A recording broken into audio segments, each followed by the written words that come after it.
What if I told you there's a way to stop worrying about money for good? And no, this isn't some conspiracy theory or empty promise. Research shows that 76% of people live from paycheck to paycheck, while a small minority, just 1%, holds an extraordinary amount of wealth. What's the difference? It isn't luck. It's all about mindset and financial knowledge. Today, I'll reveal what lies behind this gap, and if you stay with me until the end of this video, you'll learn how to apply these lessons and finally take full control of your finances. Ready to change the game? Let's get started. Most of us were brought up with a particular mindset: work hard, get a good job, save your money, and maybe, just maybe, you'll retire peacefully someday. But have you noticed that no matter how much you earn, money always seems to slip through your fingers? Bills, taxes, expenses, and the constant fear that an unexpected event could wipe everything out. Now think for a moment, how many sources of income do you have besides your job? If your answer is none, you're in a vulnerable position. But don't worry, I've been there too. The poverty cycle is an invisible trap that keeps many people stuck without them even realizing it. Here's something crucial for you to understand: if you continue doing exactly what you've always done, you'll keep getting the same financial results. And do you know what that means? It means you'll stay trapped, perhaps for the rest of your life, constantly struggling to pay bills without ever truly moving forward. The financial system was designed this way. It wasn't built to help you thrive, it was designed to keep you on the hamster wheel. And what is this hamster wheel? It's the cycle where you work tirelessly, month after month, year after year, only to pay off bills, taxes, and expenses, with no chance of seeing your money work for you. Meanwhile, wealthy individuals take a different path. They've learned to create opportunities. They don't chase money, money chases them. I know it might feel unfair. And it is. No one taught you this in school. You were trained to be a good employee, not to achieve financial freedom. And your boss? He's not going to tell you either, because he needs you to remain dependent on the paycheck he gives you. It's a cycle. But the most troubling part is that many people accept this reality as if it were the only option. Now tell me, do you honestly believe that only those born into wealthy families have the chance to be financially successful? It's not luck or inheritance that makes the difference. It's knowledge, understanding how money works. What separates the wealthy from the poor isn't just how much they earn, it's how they use what they earn. The poor tend to think, the more I earn, the more I can spend. The wealthy, on the other hand, have a different perspective: the more I earn, the more I can invest to grow my wealth. Let me give you a real-life example, something that happens every day. Imagine two people with the same salary. The first decides to finance a new car. Monthly payments, interest, insurance, maintenance, all of these drain their money. The second person chooses to invest that same amount each month in a rental property or dividend-paying stocks. Now, who do you think will be in a better position in 5 years? The first person will have a depreciated car and more expenses. The second will have an additional source of income. This is the crucial difference: assets and liabilities. What you choose to spend your money on can either make you wealthier or keep you poor forever. Assets are anything that puts money into your pocket, like income-generating investments. Liabilities are things that take money out of your pocket, such as debts and depreciating goods. While most people spend on liabilities to temporarily feel rich, those who are truly wealthy focus on accumulating assets that generate income for them. The reality is that the system encourages consumption. Banks provide easy credit for you to purchase that dream car or the latest smartphone, but they rarely discuss how to invest. After all, an indebted consumer is what keeps the system running. Have you ever noticed how often you're bombarded with ads telling you, you deserve this? It's an emotional trap. They persuade you to spend before you even consider the consequences. Let me pause to address an important question that many people have: but Robert, what if I don't have money to invest? How do I start from scratch? The answer is simple. It's not about having large sums of money from the start. The key lies in small steps. You need to begin changing your financial habits right now. Start by identifying unnecessary expenses. Are you spending too much on non-essential items, like that daily coffee or subscriptions you no longer use? Small costs, when accumulated over time, can lead to significant financial waste. Once you cut these financial leaks, the next step is to start investing, even if it's a modest amount. What matters is developing the habit. Don't fall into the trap of waiting for the perfect moment or for extra money to invest. That moment will never come unless you take action today. Speaking of habits, let me share something that had a profound impact on me. When I was younger, I observed my rich dad and my poor dad. My biological father, the poor dad, firmly believed that traditional education and hard work were enough to secure a safe future. He always said, study hard, get a good job, and you'll be fine. But my rich dad had a different mindset. He taught me to think differently and to seek opportunities where others saw none. He was the one who introduced me to the concept of assets and liabilities. He would say, Robert, if you spend all your time working for money, you'll always be chasing your next paycheck. But if you learn to invest in assets, there will come a time when your money works for you. I understand that this may sound counterintuitive, but it's the truth that the system doesn't want you to know. Now that you're aware of it, the choice is yours. Will you continue chasing your next salary, like most people do? Or will you start building alternatives to break free from the rat race? Think carefully. You don't need to quit your job overnight. But you do need to begin building a better future today. Time will pass regardless, and you don't want to look back in 10 years and realize you missed valuable opportunities because you were afraid to change. Dependency on a single source of income is one of the most dangerous traps for anyone seeking financial stability. Let's reflect on this for a moment. What would happen if you lost your job tomorrow? Do you have an alternative income source that could support you? What if an economic crisis hits the country, or a health issue prevents you from working? Most people live just like this, balancing precariously on a tightrope without any safety net. This is the risk of relying solely on a salary. Have you ever considered how the system conditions us to believe that this is our only option? From a young age, we are taught that the safe path is to study, secure a good job, and work hard until retirement. But there's an uncomfortable truth hidden in this narrative. No matter how high your salary is, it's directly tied to the hours you work. If you don't work, you don't earn. Meanwhile, bills, taxes, and the cost of living keep rising relentlessly. Now, look at wealthy individuals.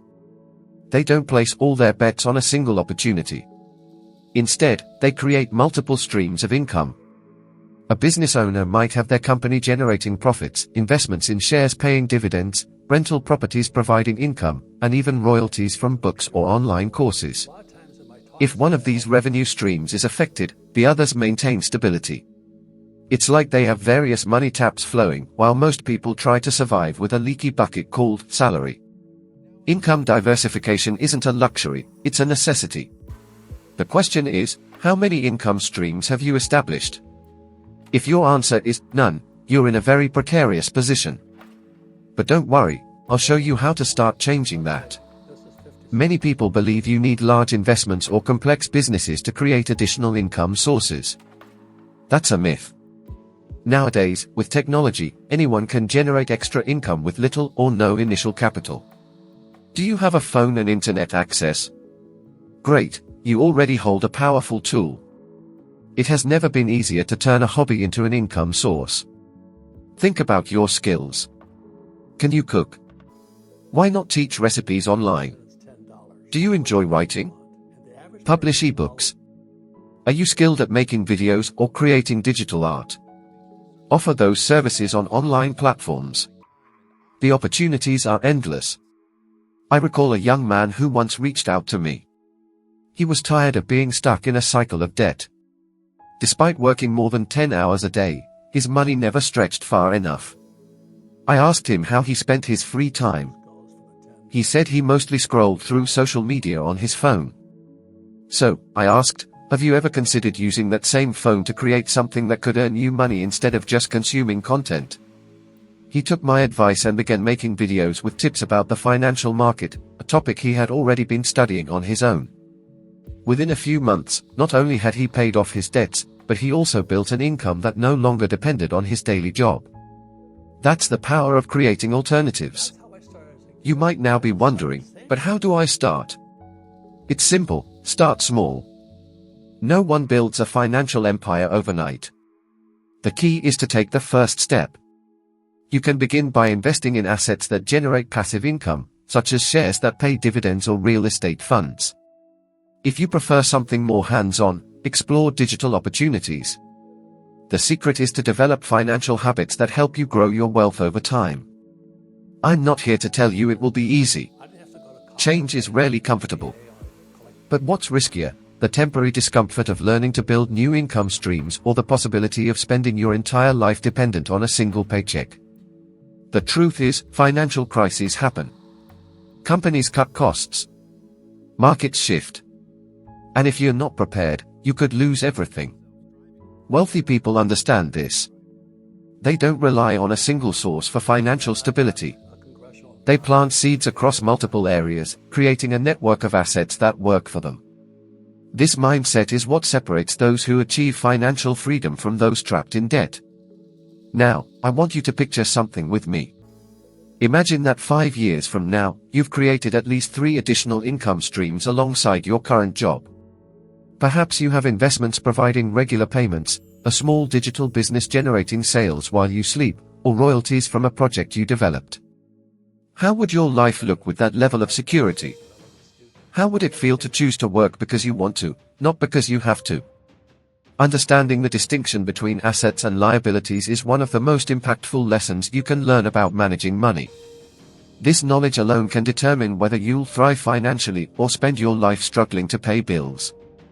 Let me explain this concept clearly, but first, I want you to reflect on something. How many times have you purchased something, thinking it was an investment, only to realize later that it brought you nothing but more expenses? This situation is more common than you might think, and it stems from confusion about the difference between assets and liabilities. An asset is anything that puts money into your pocket, while a liability takes money out of it. It's that simple. Yet, most people spend a large portion of their earnings on liabilities. They finance brand new cars, buy expensive electronics, designer clothes, and other items that either depreciate or incur additional costs. On the other hand, wealthy individuals do the opposite. They invest in assets such as rental properties, dividend-paying stocks, profitable businesses, or even digital products that provide continuous income. Now, let's see how this plays out in practice. Imagine 2 individuals who earn the same salary. The first one decides to purchase a brand new car on finance. It feels like an achievement, doesn't it? After all, who wouldn't enjoy the thrill of driving a new car? But along with that car comes monthly payments, interest, insurance, maintenance, and fuel costs. In the end, they commit a significant part of their income to maintain this liability. Meanwhile, the second person chooses to invest the same monthly amount in a rental property. Over time, this property not only starts generating extra income but may also appreciate in value. After 5 years, who do you think will be in a stronger financial position? This is not an exaggeration, it's exactly how the wealthy build their fortunes. They focus on accumulating assets while avoiding unnecessary liabilities. However, the system we live in doesn't make this easy. Banks and large corporations want you to keep spending. They offer easy credit and tempting promotions to persuade you to invest in liabilities. Society reinforces this mindset. From a young age, we are bombarded with messages suggesting that success means having a large house, the latest car, and cutting-edge gadgets. Let me share a personal story from when I was younger. I was still learning about these concepts and had many uncertainties. During a business dinner, my rich dad told me a story about a friend of his who, upon receiving his first big bonus, rushed out to buy an expensive sports car. He wanted to impress others. For the first few months, he felt on top of the world. But soon, the costs started piling up: costly maintenance, exorbitant insurance, and fuel expenses that ate into a significant portion of his income. The result? He ended up in debt within a short period. Meanwhile, my rich dad reinvested his profits into businesses and assets. He told me, "Robert, never confuse luxury with prosperity. Truly wealthy people only buy luxuries after their assets generate enough income to pay for them. That advice stayed with me. Since then, I've always asked myself before any purchase, is this an asset or a liability? Will it put money into or take money out of my pocket? It's a simple but powerful question. Have you ever considered this in your daily purchases? Most people don't. They buy impulsively, seeking immediate gratification, and then wonder why they can never save or invest. The most alarming part is that many of these decisions are made almost instinctively, without any real awareness of their long-term consequences. How many times have you heard someone say, "I deserve this," right before making a major purchase? This is one of the greatest risks of emotional spending. We seek comfort and instant gratification, but end up paying the price for that habit over the years. However, here's the good news: you can change this reality. It's not too late to start developing a wealth mindset. Begin by assessing your expenses and asking yourself what, in your life, counts as an asset and what is a liability. Next, explore ways to increase your assets. This could involve small investments, such as shares in stable companies or real estate funds, or even starting a side business. The key is to take the first step.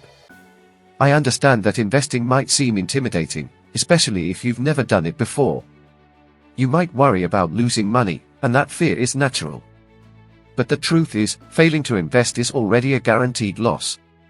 Inflation erodes the value of your money year after year. If you let your money sit idle in a savings account or under the mattress, you're literally getting poorer each day.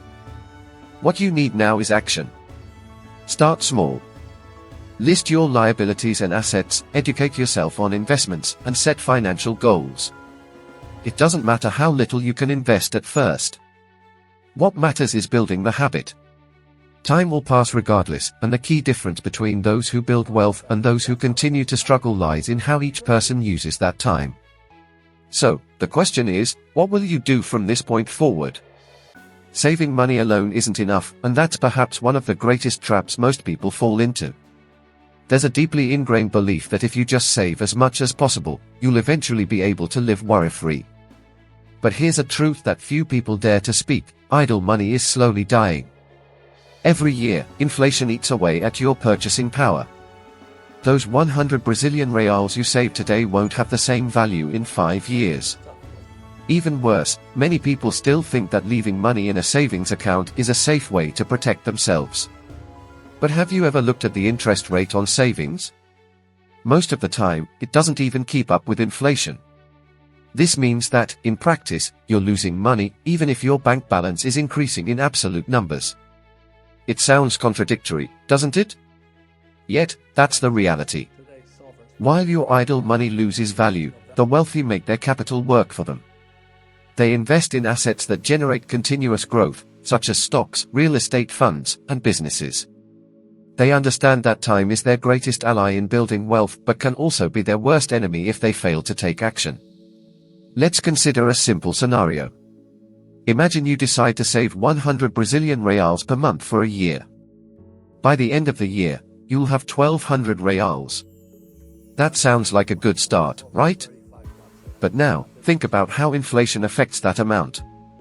By the end of the period, the purchasing power of those 1,200 reals will be lower than what it is today. Now, imagine that instead of merely saving, you had invested that money in an asset that yields returns above inflation. Over time, not only would your wealth be preserved, but it would also grow. The fundamental mistake of those who only save is believing that they are secure. But the sense of security they feel is an illusion. True financial control doesn't come from how much you save, but from where you put your money to work. I have met many individuals who spent years saving every penny they could, cutting expenses to the bare minimum, only to realize they weren't making any financial progress. They avoided investing due to their fear of risk, worried about losing the little they had managed to save. Ironically, it is this very fear that keeps them trapped in a state of financial vulnerability. Their fear is understandable. After all, nobody wants to lose money. However, the greatest risk you can take is doing nothing at all. If you allow the fear of investing to paralyze you, you are, by default, accepting a continuous loss. Wealthy people understand that risk is an inherent part of the process. The key difference is that they do not let fear control them. Instead, they educate themselves, prepare thoroughly, and diversify their investments. They know that knowledge is the most effective tool for mitigating risks. Let me offer you another example. Imagine two people who begin their careers at the age of 25. One of them chooses to learn about investments and regularly sets aside a portion of their income to invest. The other believes it is not yet the right time to invest, thinking they need to save more first. By the time they reach 45, the first individual has already built substantial wealth, with passive income streams providing them with greater peace of mind. Meanwhile, the second person is left with only the money they managed to save, worrying about how inflation will erode its value over the coming years. Time waits for no one. The longer you delay making crucial financial decisions, the higher the price you will ultimately pay. I understand that discussing investments can be daunting. You may be thinking, but Robert, where do I even start? I don't have much money to invest. The good news is that you don't need a large sum to take your first step. What truly matters is that you begin. Nowadays, there are plenty of affordable investment opportunities. Real estate investment trusts, for example, allow you to invest modest amounts and receive monthly rental income. Dividend-paying stocks are another attractive option, offering additional income that can be reinvested to accelerate your wealth growth. And the best part? The internet now provides a wealth of information and financial education courses. It has never been easier to learn how to make your money work for you. The question is, are you willing to invest time to learn, or will you continue believing in the illusion of security that comes from keeping your money idle? I recall a story of a close friend who once came to me worried about his finances. He had spent years saving money in a basic savings account, believing he was safeguarding his future. However, when a family emergency arose, he discovered that his savings were insufficient to cover the costs. It was a harsh wake-up call. From that moment on, he decided to change his approach. He began studying investments and, over time, built a diversified portfolio that gave him genuine financial security. Your mindset is what truly sets the wealthy apart from the poor. This may be one of the hardest truths to accept because many people think financial success is purely a matter of luck, inheritance, or the circumstances of their upbringing. Yet the reality is different. How you perceive money, how you manage it, and how you respond to financial risks and opportunities have a direct impact on your future. The wealthy and the poor do not think the same way about money, and this difference in mindset determines who builds wealth and who spends their entire life chasing the next paycheck. Let me clarify this further. Most people view money as something that should be spent. They believe that the more money they earn, the more they can afford to spend. Each time they receive a pay rise, they increase their standard of living. If they were once content with a simple car, they now desire a more expensive model. If they used to dine at home, they now want to eat at high-end restaurants regularly. And what is the result? They find themselves in the same financial position despite earning more. It's like running on a treadmill, lots of effort but no real progress. The wealthy, however, see money as a tool to generate even greater wealth. They do not succumb to the immediate urge to spend.